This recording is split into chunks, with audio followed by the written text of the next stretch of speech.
Hey, glad you stayed tuned for the second half hour of the program. Saturday is traditionally grocery day for many people. While you're shopping this weekend, I encourage you to think about more than just how food tastes or what it might cost, and think for a moment about what function that item is meant to perform in your body. This half hour, we're going to focus on functional foods, products that not only taste good, we hope, but fulfill a specific nutritional or biological need for your bod.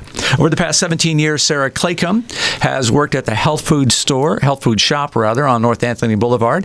She is now the co-owner of that facility. That's good to have you here. Thank you. Good morning. I'm excited to see what we can learn from all your experience. You have hundreds of grocery items and a pretty impressive supplement section as well. What do all of the items in your store have in common? They have a few things in common. High quality ingredients, research that we've done in the store to back up the idea that you can come into the health food shop and shop without having to read every single ingredient label, with the confidence of knowing that you're getting a preservative-free, a hydrogenated oil-free, additive-free product. That we have researched the supplement companies, the processes that they use, that we also have put a lot of effort now into sourcing very high quality and local ingredients. So all those things are in common, and really what's common amongst all of the products that we sell is what's not in them.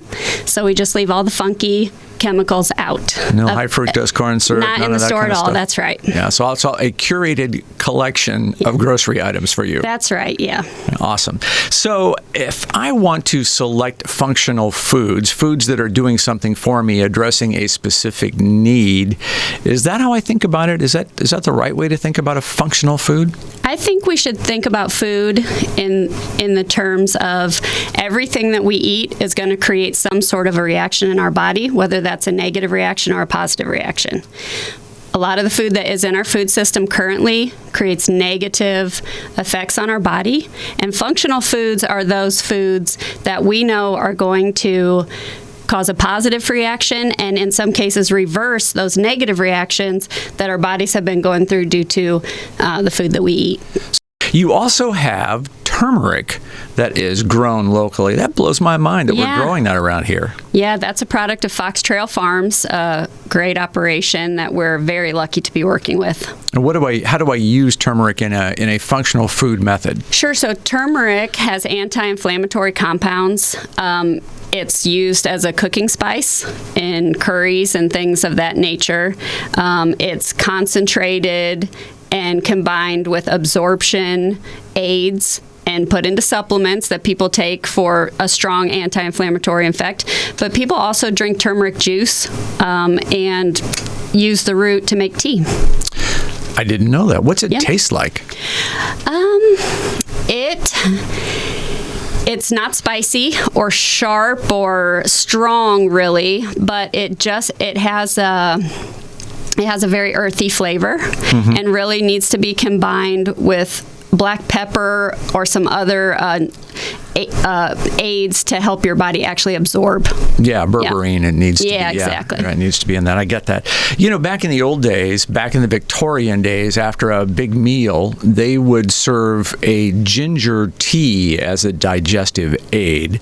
And we're kind of coming back to the future with that, right? You use ginger tea, don't you? I do. For me, I have two issues that I try to address with the foods that I eat. One is digestion, healthy digestion, and the other is a reduction in inflammation. So a couple things that I've done for so long now, maybe 15 years, just on a daily basis or as much as I can, are a very strong ginger tea, which I make by using the fresh root, sliced very thinly, and simmering it in maybe 32 ounces of water. And that I found has really helped calm my digestion, makes my digestive system feel good, and I also hope that it helps reduce inflammation. Sure. Yep. And so how much of that, people always want some detailed instruction. Do you just, as you like it, put as much as you can tolerate? So I use between 2 and 3 inches of a ginger root sliced thinly, and when it simmers, it actually does reduce and become stronger. So I feel that people should just do what they can. That creates a very spicy tea. I'm pretty immune to its effects now, but ginger is a bit spicy, and that creates a spicy tea, but you can just water it down. So another product that I know you sell is fresh flaxseed. We do. And that's kind of an interesting discussion to have, because flaxseed is always, you see it advertised a lot because it has a lot of omega-3 fatty acids and other things, but you have to treat it correctly or else it can go bad and you don't get any benefit. That's right. So we sell whole flaxseed in our bulk foods department. If somebody were to buy the whole seed, they would want to grind it before they use it. How do I do that? You could do that in a good blender, like a Vitamix, or potentially in something like a coffee grinder or a spice grinder. Mm-hmm. Okay. Yeah. And so what is that doing? When I grind it, what benefit is that causing? It just opens the seed up so you can actually absorb its benefits. If you eat the whole seed, it's most likely just going to pass straight through your system. Okay. Yeah. So when I'm buying products that advertise having flaxseed, if I can actually see the seed, I'm not really getting a lot of benefit. Most likely not. That's right. Okay. It's just going to pass straight through. Flax is awesome in the probiotic conversation because it's actually a prebiotic. So if you are eating foods that have those good live bacteria, you need to also eat foods that feed them. Mm-hmm. And ground flax is a fiber that feeds good bacteria. Yeah, and that all happens in your colon, so your body, I'm going to walk through this a little bit. So as you eat these foods, they make it through the small intestine and they reach the large intestine where there is really no digestive work going on anymore. The function of your large intestine predominantly is to extract water. But then the bacteria that live in that large intestine feed on those undigestible fibers like flaxseed, and they produce a number of different enzymes and other components that just are so vital to health. So I get it. I see how that works. But you need to be sure, because flaxseed can go bad, right? The oils can go rancid. Yep. So you would want to refrigerate it. It can refrigerate for up to 60 days. And we grind it at the store. Also, it's available ground there in a refrigerator. And if you were to do that, you'd want to take it home and keep it refrigerated. Just sprinkle it on your foods, throughout the day. Sprinkle it on if you're doing cereal, oatmeal, salads. Give it a sprinkle. Drink lots of water. Yeah. Lots and lots of water. And it doesn't really, flaxseed doesn't have a taste that's, nope. Well, I guess it can if you do toast it. It's a little nutty. Yeah, but not overwhelming at all. Nope. So, I think it's clearly obvious that you bring a passion to this. You have a lot of experience and knowledge. When I come shopping at your store, do I hunt you down? Do you have? How do I take advantage of all the information you have? So there is a supplement staff member on staff at all times, and they have lots of nutrition and supplement knowledge. So that's a great place to start. In the kitchen, we are happy to help people talk about how to use it in practical life. So if you do come hunt me down, what I'm going to help you do is figure out how to cook with it or incorporate it into your daily diet. So do I come to you and say, I'm having this problem, what is in the store that can help me?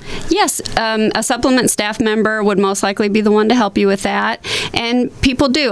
Oftentimes, real serious chronic issues need to be addressed by a person's doctor.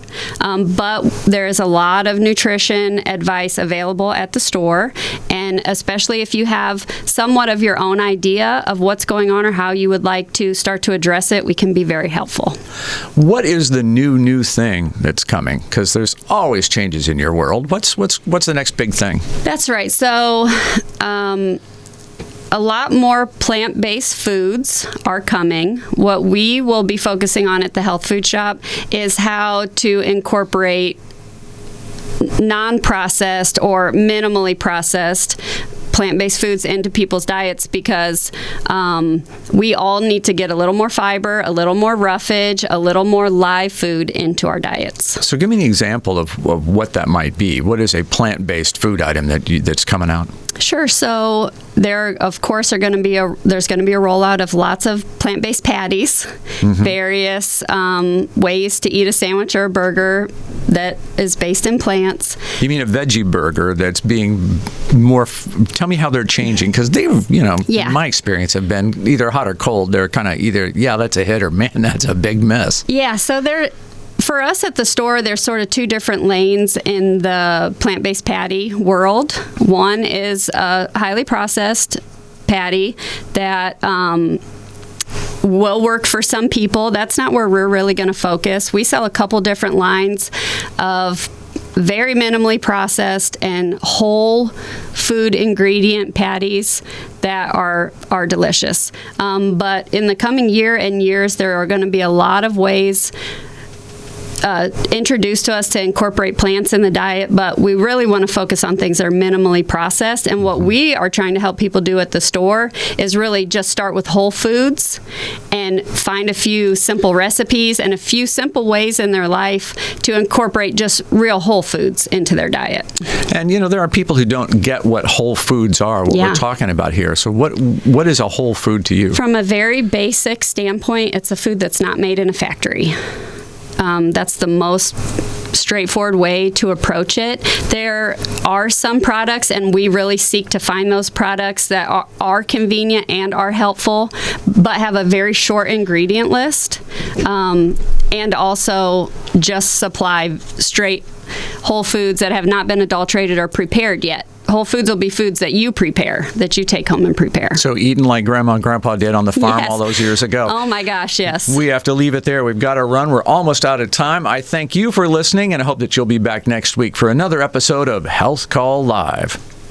You've been listening to Health Call Live.